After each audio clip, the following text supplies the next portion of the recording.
नमस्कार दोस्तों, क्या हाल है। आज बृहस्पतिवार का दिन है और सुबह सुबह का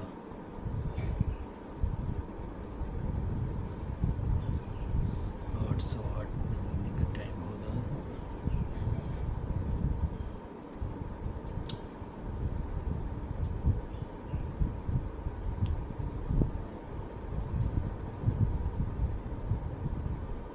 दोस्तों, मेरी तरफ से आप सभी को मेरा प्यार और स्नेह भरा नमस्कार।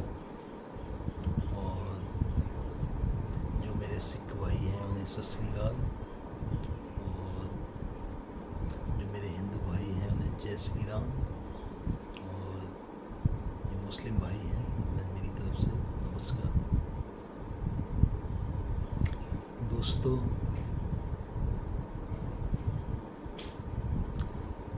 कल मैंने एक बहुत पुराना अखबार मुझे मिल गया था। मेरा एक रजिस्टर था।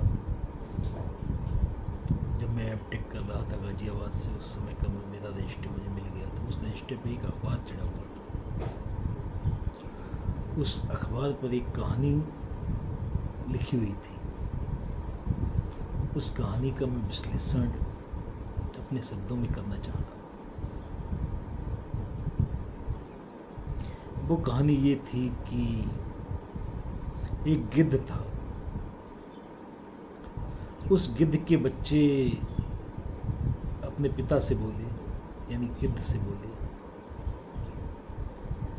कि पिताजी, बहुत दिनों से हम लोग ये जानवरों का मांस खा रहे हैं,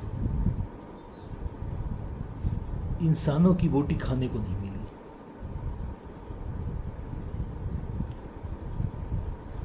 क्या हमारी किस्मत में कभी इंसानों की बोटी खाने को मिलेगी या नहीं? ये बात उन गिद्धों के बच्चों ने कही। तो गिद्ध बोला, बेटा ऐसी बात है तो चलो आज हम आपको इंसानों की बोटी खाने का मौका देते हैं। गिद्ध के बच्चे बड़े खुश हुए, कहने लगे कैसे? तो गिद्ध बोला, अब देखो मेरा एक्सपीरियंस। वो गिद्ध आसमान में ऊपर उड़ा, कुछ देर इधर उधर घूमता रहा। घूमने के बाद एक जगह उसको एक मरी हुई गाय नजर आई।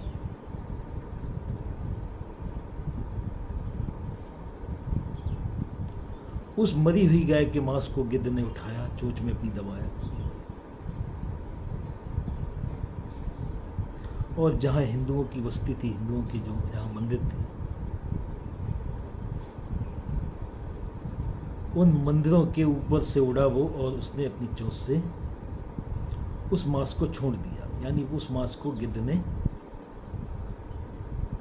उस मंदिर में गिरा दिया, जहां पर सुबह सुबह उठकर जो मंदिर के महंत थे, पुजारी थे, उन्होंने वहाँ पे सफाई की थी। वहीं पर उस गिद्ध ने अपनी चोंच से मांस का जो लोथा था गिरा दिया और चला गया। फिर से वो गिद्ध उड़ गया और घूमते हुए चला गया। घूमते घूमते वो उसने देखा एक जगह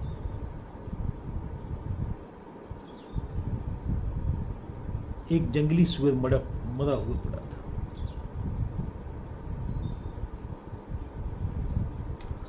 उस जंगली सुअर का मांस उसने चोंच में दबाया, और चोंच में दबाने के बाद ऊपर से उड़ता हुआ चला गया। जहाँ पे देखा मुस्लिम कम्युनिटी के लोग थे, उनके धार्मिक स्थल थे, उनके पास में कुछ नमाजी लोग अपने जो उनके नमाज पढ़ने का समय हो रहा था, उन्हीं के बीच से ऊपर से उड़ा और उसने वहीं पर गिरा दिया।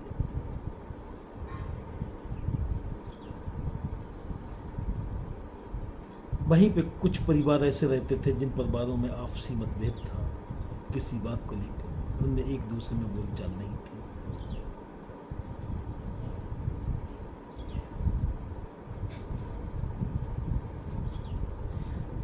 कुछ इधर उधर दोनों संप्रदाय के लोग आ गए। आने के बाद एक दूसरे को बरगलाना शुरू कर दिया कि कितनी गलत बात है कि जो प्रतिबंधित मांस का टुकड़ा है वो हमारे क्षेत्र में इन लोगों ने फेंका है। दूसरे समुदाय के लोगों को इस तरह से बरगलाना शुरू कर। धीरे धीरे उस गिद्ध तो अपनी जगह जाके चला गया और उसने देखा कि इंसान आपस में कैसे लड़ रहे हैं, एक दूसरे के खून के प्यासे हैं, एक दूसरे को मार रहे हैं, काट रहे हैं। पल भर में वहाँ पे हजारों लाशें तब्दील हो, इधर उधर इंसानों की बॉडियाँ पड़ी हुई थी।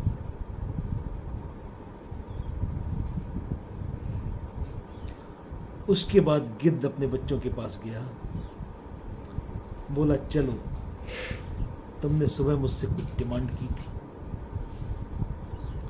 आज मैं तुम्हें ले चलता हूँ और तुम्हें इंसानों की रोटी का भी स्वाद दिलाता हूँ। वो अपने के बच्चों को ले गया। वहाँ पे हजारों इंसानों की लाशें इधर उधर खून से लथपथ पड़ी थी। इधर उधर गिद्ध मडरा रहे थे और इंसानों के मांसों को नोच नोच के खा रहे थे। उसके बाद में गिद्ध के बच्चों ने उससे पूछा, पापा ये कैसे संभव हुआ? तो गिद्ध ने कहा, बेटा हम लोग तो जानवर हैं, पशु पक्षी हैं, इंसानों से अधिक मूर्ख कोई नहीं होता। इंसानों को आपस में लड़ाने के लिए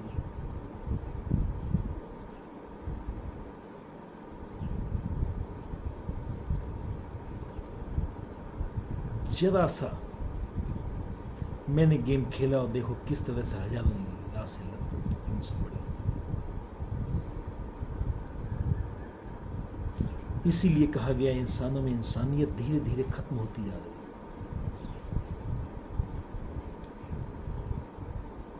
तो साथियों, उसी तरह से हमें भी समझदारी की जरूरत है। हर समाज में हर तरह हर वर्ग किस्म के लोग बैठे हैं। कुछ लोग इसी बात की रोटियां सेक रहे हैं कि उन्हें तब तक सुकून नहीं मिलता जब तक वो एक दूसरे को लड़वा नहीं देते। इसलिए मेरा आप सभी लोगों से इस कहानी के माध्यम से यही संदेश है कि अपनी समझदारी से रहिए, दूसरों की बातों में ना आए। बहुत से लोग समाज में ऐसे हैं जो दूसरे का नाम लगा के दूसरों के सामने ये बातें कह देते हैं कि देखो उस इंसान आपके बारे में ये कह रहा है।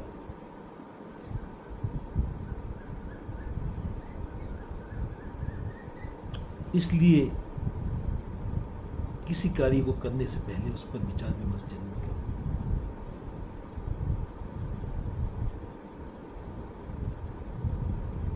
साथियों, मैं आए प्रतिदिन न्यूज़पेपरों में ना जाने किस किस तरह की कहानियां पढ़ता हूँ, ना जाने किस किस तरह के सोशल मीडिया से कंटेंट उठा लेता हूँ, क्योंकि मैं सोशल मीडिया पर बहुत ही एक्टिव रहता हूँ। ड्यूटी टाइम में तो कॉलेज वर्क से ही मुझे फुर्सत नहीं मिलती, लेकिन नॉन ड्यूटी टाइम में मैं सोशल मीडिया पर थोड़ा समय अधिक इसलिए व्यतीत करता हूँ क्योंकि मैं कंटेंट ढूंढता रहता हूँ, क्या सही है क्या गलत है। मेरी कोशिश यही रहती है अच्छे अच्छे कंटेंट में ढूंढता रहूँ। और उसी तरह से साथियों, बार बार मैं आप लोगों को अपनी ये रीलों के माध्यम से अवगत कराना चाहता हूँ। ये रील और रियल लाइफ में बहुत फ़र्क है। ये रीलें सिर्फ एंटरटेनमेंट के लिए होती हैं और रियल लाइफ वो होती है जो हम प्रत्येक दिन जीते हैं।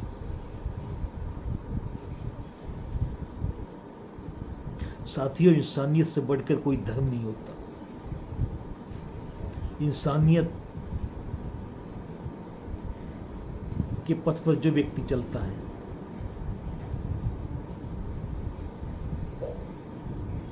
वो बहुत आगे तक जाता है। कुछ लोग ऐसे होते हैं जो धर्म, मजहब,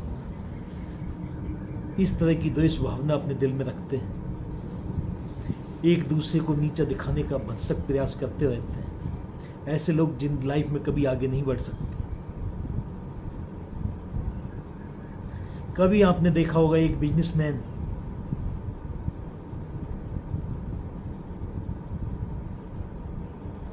या एक शिक्षक कभी अपने विद्यार्थियों में ऊंच नीच की भावना, जाति धर्म की भावना पैदा नहीं करता। वो सभी को साथ लेके चलता है, सभी को साथ लेके आगे बढ़ता है, तभी वो एक अच्छा शिक्षक कहलाता है।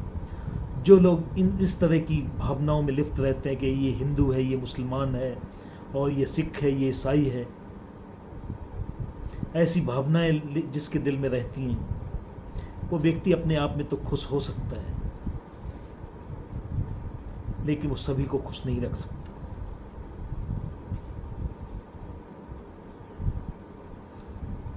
और उन लोगों को मैं ये संदेश देना चाहता हूँ जो लोग दूसरों की इज्जत आबरूओं से खेलते हैं, खिलवाड़ करते हैं।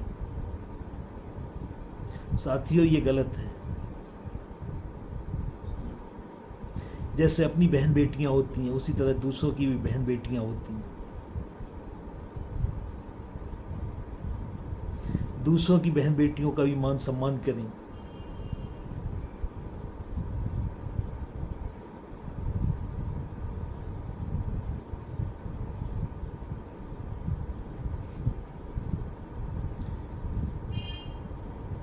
एक अकेली लड़की अगर रास्ते में सफ़र कर रही है तो वो आपके लिए मौका नहीं होती। आपका फ़र्ज, आपका दायित्व बनता है कि आप उसे ठीक ठाक उसकी मदद करें और उसे उसके घर तक पहुंचाएं। ये नहीं कि आप अकेले देख के उसकी इज्जत आबरूओं से खिलवाड़ करें।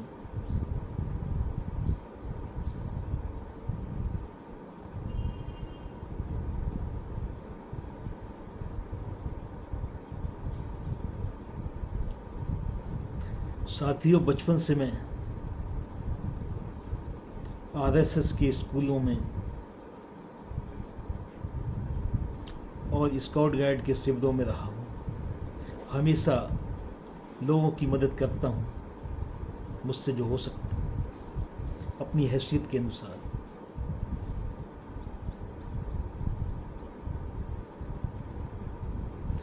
और करता चला आ रहा हूँ आज तक।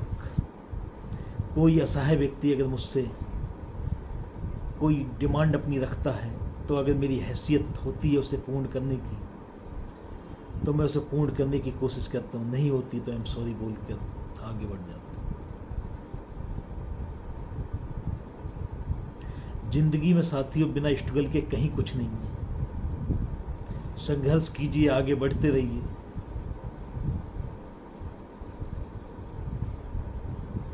और सनेकपुर के उन लोगों को भी यही संदेश देना चाहता हूँ कि आप लोग भी इस तरह की धार्मिक उन्मादों और इन खुरापातों से दूर रहें। वही व्यक्ति खुशनसीब होता है जो अच्छे पथ पर चलता है, अच्छी राह पर चलता है।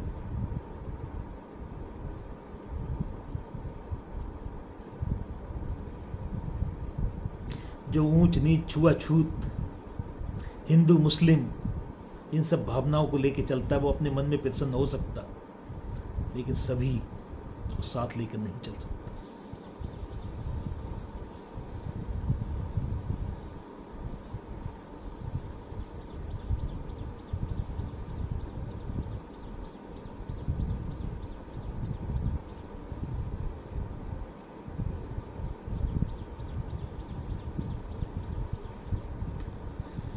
दोस्तों, शिक्षित व्यक्ति का यही फर्ज होता है कि वो लोगों को अच्छे मैसेज दे, अच्छे संदेश दे। उसका ये दायित्व नहीं कि वो बात बात पर लोगों से बहस करे, लड़ाई करे, झगड़ा करे। साथियों, मेरी 42 ईयर्स एज हो गई। आज तक की एज में मेरे ऊपर कोई मुकदमा नहीं है, कोई किसी तरह की ये खुरापाते नहीं हैं। तो उसकी वजह यही है मेरी समझदारी। मैं पग पग बहुत सोच समझ कर आगे रखता हूँ।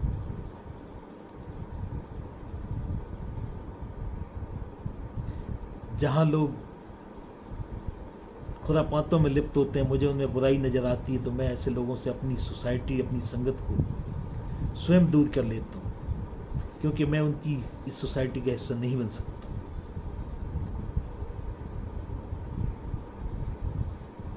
दोस्तों, आगे बढ़ते रहो, दूसरों को भी आगे बढ़ने दो।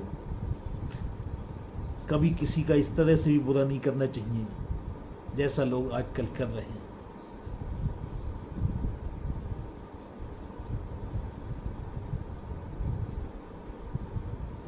दोस्तों, लाइफ में संघर्ष सभी की होते हैं। बहुत से लोग ऐसे होते हैं, मैंने एक वाक्य पढ़ा था, 4 मित्र थे, बहुत अच्छा दोस्ताना था उनमें, साथ बैठ के दारू पीने लगे। दारू पीने के बाद एक मित्र बोला मेरे गिलास में इसने कम दी है, यानी उसके पैक में उसे कम दारू दी। इसी बात को लेकर आपस में विवाद हो गया, 3 मित्र लिपट गए। एक चौथे मित्र जिसके पैक में दारू कम थी उसको मार डाला। ये कहानी भी मैंने एक अखबार के माध्यम से पढ़ी थी, अब से करीब 1 साल पहले। तो उनकी मित्रता कहाँ थी? एक घूंट दारू के लिए बताओ, जो व्यक्ति अपने मित्र को मार सकता है, जिसके साथ में बैठ के दारू पीता है। दारू पीने वाले भी तो मित्र होते थे, तो एक घूंट के लिए क्या अपने मित्र को मार डालोगे? इसलिए ऐसे कार्य नहीं करने चाहिए। साथियों, किसी व्यक्ति से लाइफ में अगर कोई एक मिस्टेक हो जाए, तो उस मिस्टेक का मतलब ये नहीं कि आप बार बार मिस्टेक करते रहो। उस मिस्टेक का मतलब ये होता है कि उस भूल से, उस गलती से आप सबक लें और भविष्य में ये प्रण करें कि लाइफ में मैं दोबारा कभी कोई ऐसा कार्य नहीं करूँगा जिससे मेरे परिवार की, मेरे माँ बाप की छवि धूमिल हो।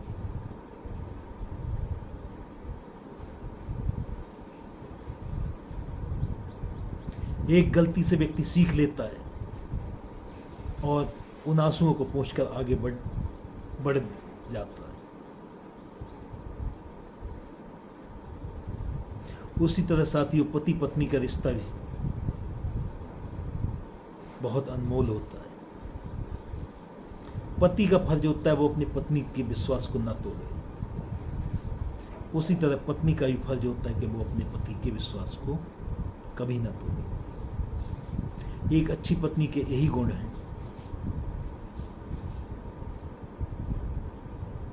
और उन पतियों को भी यही संदेश में देना चाहता हूं,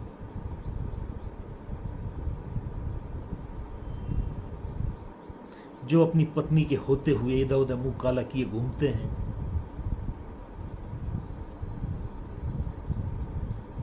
ऐसा नहीं करना चाहिए। और उन महिलाओं को भी यही संदेश में देना चाहता हूं, जो पति के होते हुए इधर उधर मुंह काला करती घूमती हैं। ऐसी महिलाएं सिर्फ घृणा की ही पात्र होती हैं। ऐसा कभी नहीं करना चाहिए, क्योंकि अपनी इज्जत अपने हाथ में होती है। और उन पत्नियों को भी यही संदेश में देना चाहता हूं, जिनके पति एक्सपायर हो जाते हैं।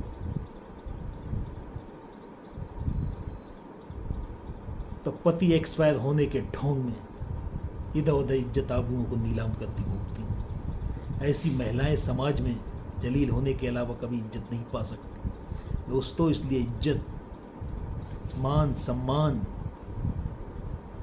इन सब चीज़ों की रक्षा करना अपने हाथ में होता है।